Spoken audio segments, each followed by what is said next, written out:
So imagine you've been working hard, fighting your whole life, and now finally you've made it. You've built up this reputation as a warrior, a natural-born fighting machine. You are Dillian White, heavyweight boxing superstar, known as the Body Snatcher. And then after all that, the ring announcer fucks up your name. Dillian, the Baby Snatcher White! Blimey, fucking Baby Snatcher. That's not a nickname you want to stick, is it? Bloody hell, hide your kids, the Baby Snatcher's about. Yes, big up old Frankie boy, that's got his fingerprints all over it, that one. And funnily enough, Dillian reckons they've been playing tricks on him all week. These guys have been able to play a game and fuck with me a week. Fight games. Listen, I'm the opponent here, and there's no if, but, or maybe. I know what I'm here for. They're gonna fuck about me. I fly some of my guys around the world to get here, like 3-hour layover, 5-hour layover. But it's the game, bro. I know what's going on. I'm not a novice. I'm used to it, and I know what's going on. So I just switch off, bro. I just switch off. Now I can't wait. We're about to find out. Is Itauma the future, or is he not? Is Dillian an old dog with too many tricks, or has this dog simply had his day? Well, one thing for sure, the Baby Snatcher is a lot more placid these days than he used to be. Your heart will fail you. Look like one now. Who is the donkey now? Trust me, I got You're more than that. You're a goat. I got more than that. So you want me to put it on you? I'll put it on you. Yeah, I think we know that Dillian doesn't lay down. Of course. For anybody. Of course.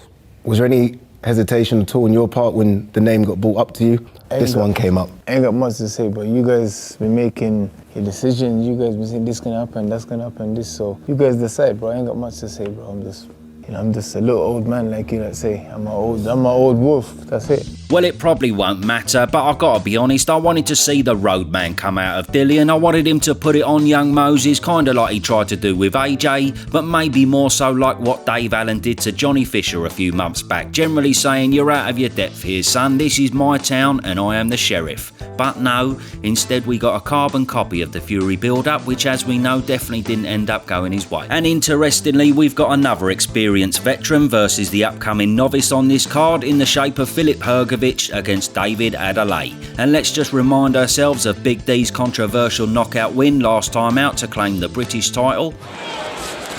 TKV and is making him, I'm not too sure what it was that he was.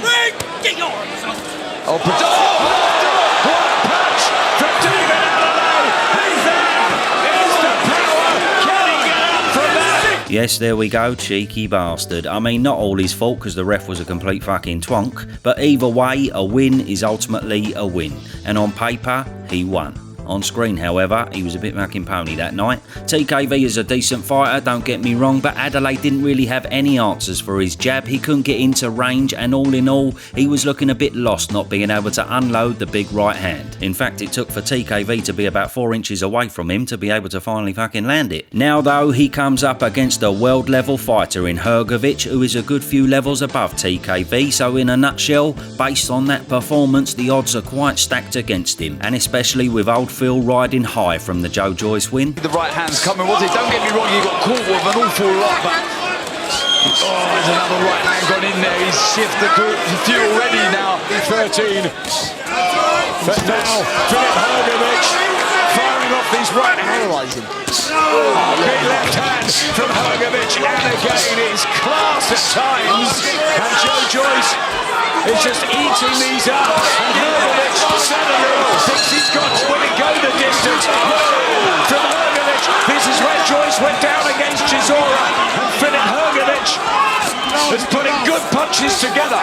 Now usually the problem for Hergovic is that he gets a bit disheartened in fights when they're not going his way. He switches off and looks like he can't be bothered, as we saw in the Zhang, McKean and Dubious fight. However, for me, I saw a bit more grit in the Joe Joyce performance. I mean, it was a fight he desperately needed to win, otherwise he was fucked. And unlike previously, he put his foot on the pedal in the last few rounds to take home the W. So maybe this is a bit of influence from his new cornerman, Abel Sanchez, who's a trainer that certainly don't mess about. Famously Golovkin's trainer, who puts his fighters through absolute grueling camps up in Big Bear. So if he has beaten them demons, this man could be due another resurgence amongst the big boys. But only if he gets through Adeleye, of course. But yeah, ultimately I can't see him being too worried about Adeleye, because first of all, he's got a cracking chin. We saw that when he took the kitchen sink from Danny Boy and stayed standing, and he's generally just much more seasoned. He's got a much better skill set and he's very accurate with his punches. The only issue I can can really see is that he does get hit quite easily. It's very common for him to block a punch with his fucking face, but still, personally, I just ain't seen enough from Adeleye to show me he wins this fight. He struggled with Sokolowski, Fabio Wardley and TKV,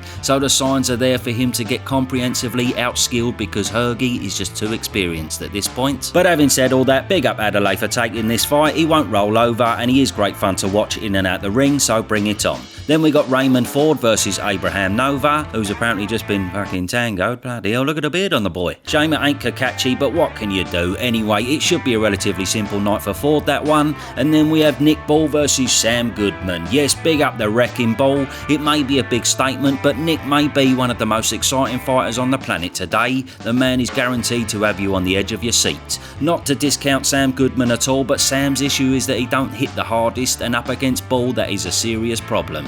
I mean, the only way to beat him is to land some perlers, gain his respect and keep him at bay, but if Sam can't do that, it could be a long old night because the Wrecking Ball is going to be constantly on his tail. We shall see. And then let's finish off with the big one, and by the by, don't miss all this Saturday night live on Dasney. It's going to be kicking off around 7 PM with Raymond Ford first up and then Hergovic, so click my link below and get yourselves all ready and sorted. It's bound to be an absolute cracker. Fucking bring it on. Now, one thing that's really making the headlines is of course Dillian's shape. He's either been pounding the older Zempics or he's planning to be a bit faster and a bit more agile in this fight than usual. It's hard to judge really because we've never actually seen him this lean for a fight, so fuck knows. It might be genius, it might not. I will say though, my first thought was, well, a prime Dillian was around about the time he fought Parker and Rivas, and at that stage of his career he was absolutely massive. His neck and traps were bursting at the seams, he was hitting seriously hard and he was able to manhandle opponents on his strength alone.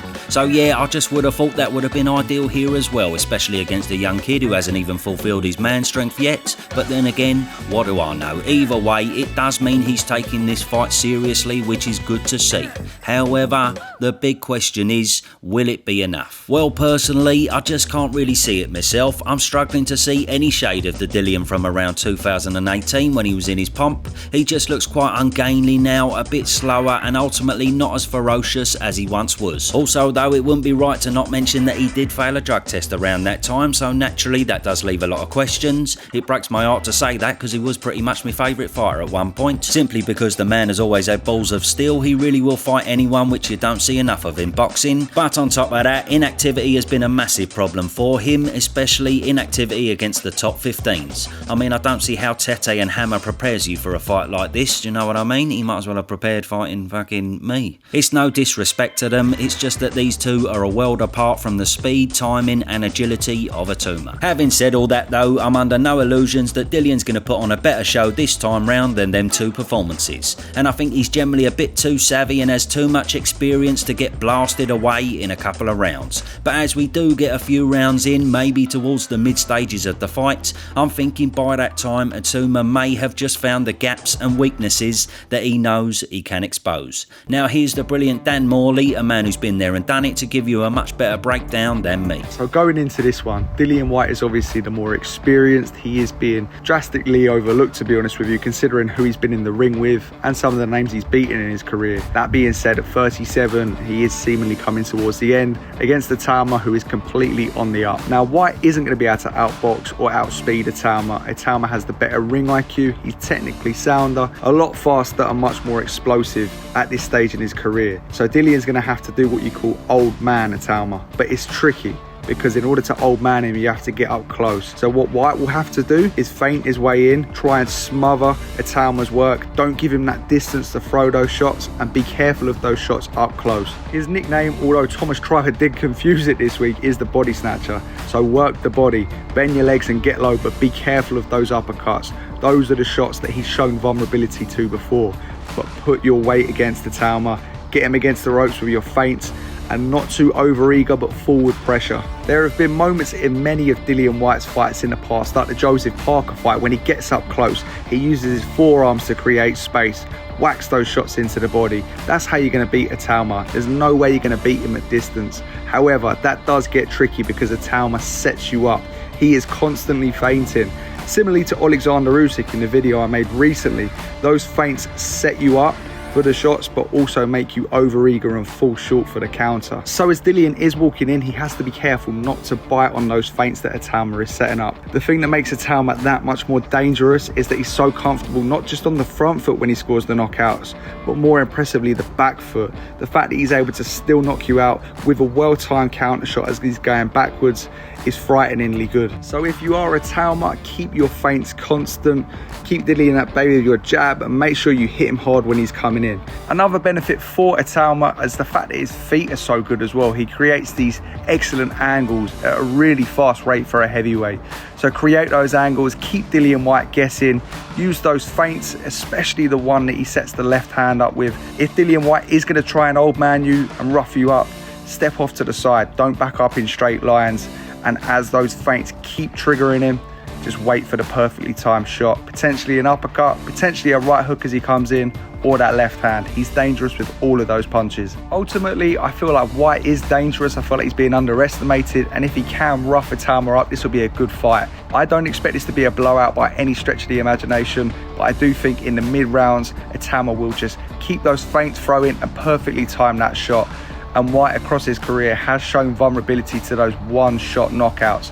So I think Itauma getting through a few sticky patches will get a knockout in the mid-rounds. Thank you very much, Daniel. Now, I know you can never be totally sure, but personally, I do think Itauma is the real deal and he will eventually go all the way. But the only question mark I've got for him is how will he deal with the heftiness of a big fight week like this? All the media attention, the draining questions and having to be switched on 24/7. Will he just lap it all up and come fight night he's just completely pumped? Or will it get bang on his fucking nerves and zap the energy out of him? We'll only know come fight night. It certainly is getting on Dillian's nerves though, by the way. He looks double miserable and sick to death talking about Itauma being the future, but even so, he has been there before and he's experienced it all many times, so it won't make any odds with him whatsoever. It's a walk in the park. Yet another experience factor that Whyte does have over Moses. What else am I going to say? I'm an old man. What can I say? He's a young man, you should help me cross the street. I'm an old man. You're not that old, Dillian. You should help me cross the street, boy. That's how you like, are making it out. It's like, you know, it's a young kid versus an old man. So help me with my shopping bags, please, bro.